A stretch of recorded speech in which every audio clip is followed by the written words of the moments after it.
हम लोगों के बीच में डॉक्टर हरिनारायण उपाध्याय जी उपस्थित हैं। हम चाहेंगे, अपेक्षा करेंगे, अनुरोध करेंगे, आग्रह करेंगे कि आप अपने रसमय छंद या अन्य जो भी विधा आपको रुचती हो, तत्काल के लिए मौजूद हो, उसे हम लोगों को सुनावें और धन्यवाद। बहुत बहुत धन्यवाद विधायक जी।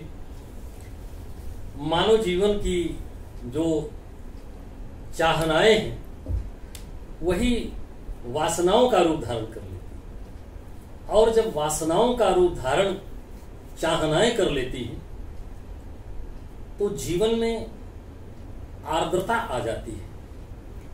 ऐसा मुझे मिलता है श्री रामचरितमानस में।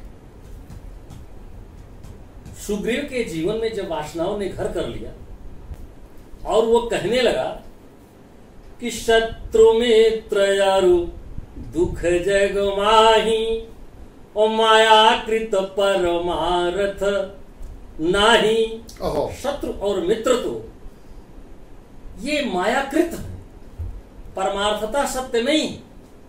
प्रभु राम को संकोच में डाल करके सुग्रीव ने ऐसा रोचक प्रसंग वहां खड़ा कर दिया। प्रभु राम भी सोचने लगे कि जिसके लिए मैंने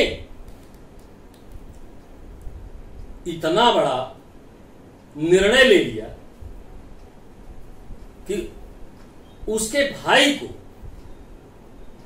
मैंने देखा कि किस तरह से ताड़नाओं से, बाल की ताड़नाओं से सुग्रीव ग्रसित था और मैंने उसका छुटकारा दिलाने का प्रयास किया।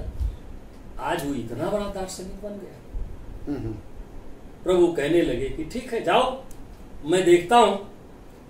भेज दिया लड़ाई के मैदान में, और जब बाली ने मुष्टि का प्रहार किया तो उसका सारा दर्शन जो है परमार्थता का, वो यथार्थ में बदल गया, और जीवन की जो वासनाएं हैं वो चाहनाओं में बदलती हैं, और जब चाहनाएं परमार्थता में बदल जाती हैं तो भौतिक जीवन का परित्याग व्यक्ति कर देता है।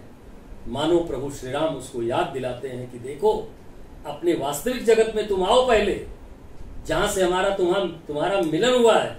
और जब वो लौट करके आता है, प्रहार मुष्टि का सहन करता है, तो कहता है कि मुष्टि प्रहार वज्र सम लागा, मुष्टि प्रहार वज्र सम लागा, तब सुग्रीव विकल हुई भागा।